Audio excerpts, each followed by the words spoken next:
The settlement of New Karis had one unbreakable rule: never approach the Shadow Maw dens after dark.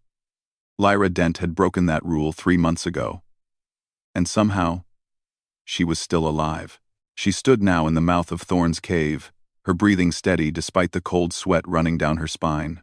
Behind her, 4 Shadow Maw cubs, each the size of a wolf, covered in midnight black fur with bioluminescent stripes huddled together, chirping softly. Before her, 5 Krellic hunters stood with plasma rifles aimed at her chest. "Step aside, human," the lead hunter hissed, his reptilian tongue flickering between serrated teeth. "The cubs fetch high prices in the Outer Rim markets. You need not die for beasts." Lyra's hands were empty.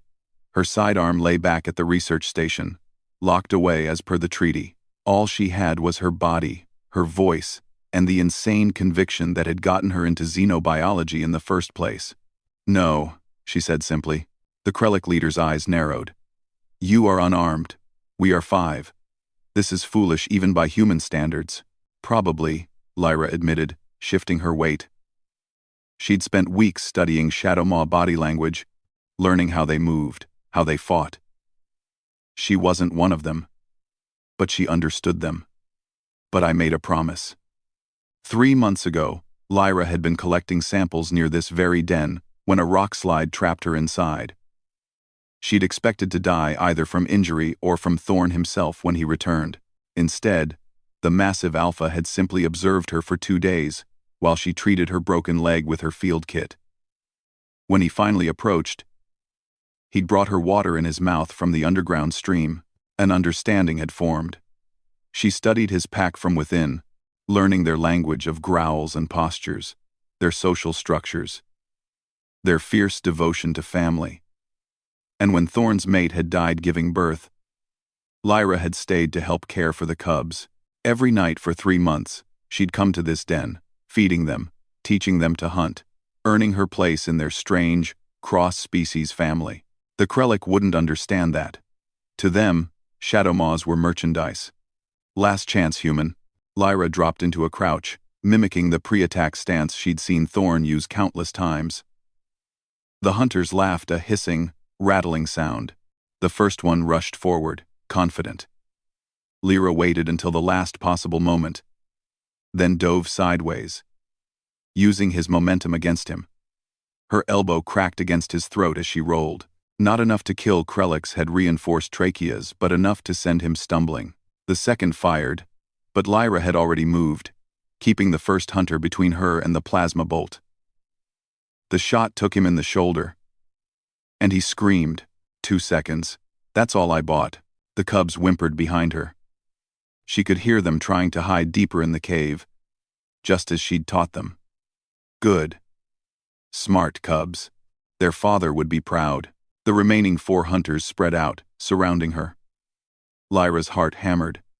She'd studied xenobiology, not combat.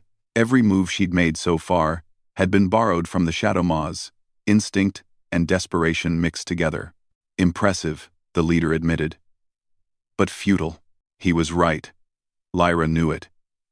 She was one human, barely trained in self-defense, facing professional hunters with advanced weapons.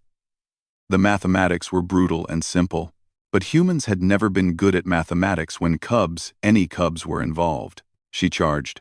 The hunters hadn't expected that. In their experience, prey ran away, not toward. Lyra grabbed the nearest one's rifle, yanking it upward as it discharged. The plasma bolt scorched the cave ceiling, raining hot stone. She drove her knee into his midsection lower than a human's vulnerable points, right where Krellic anatomy placed their primary nerve cluster. He went down, gasping. 3 left.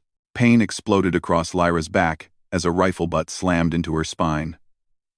She stumbled, fell, tasted copper and stone. Through blurred vision, she saw boots approaching, saw rifles leveling at her head. "I'm sorry, little ones. I tried." Then the temperature in the cave dropped 10 degrees in an instant. The hunters froze. Lyra, flat on the ground, felt at first the vibration through stone that meant something massive was moving fast. She forced herself to roll aside just as Thorne exploded into the cave entrance.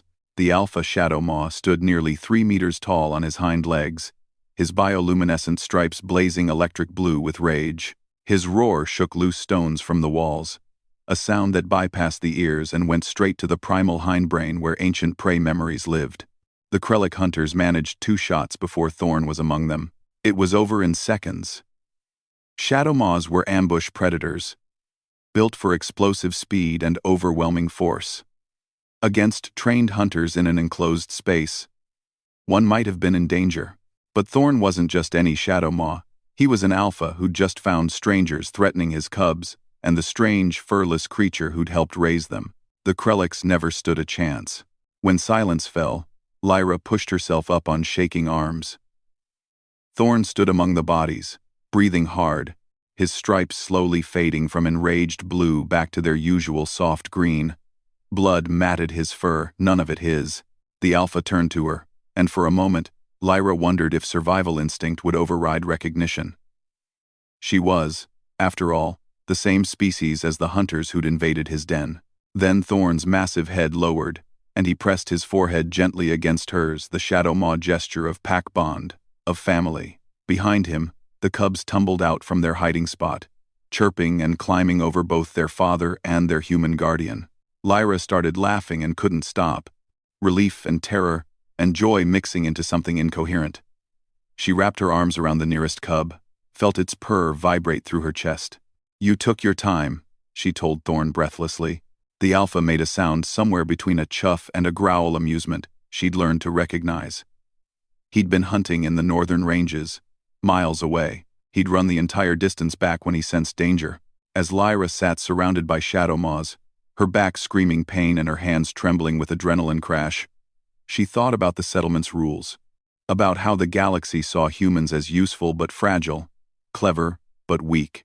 They never understood that human strength wasn't in their bodies.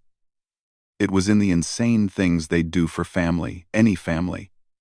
Even one with fangs and glowing stripes and claws that could rend steel. Thorne curled his massive body around her and the cubs, a living fortress of fur and muscle. In the warmth of the den, as dawn broke somewhere far above, Lyra Dent, xenobiologist, treaty breaker, and honorary Shadow Maw, finally let herself rest. The galaxy would learn, eventually. Humans didn't need weapons to be dangerous. They just needed something worth protecting.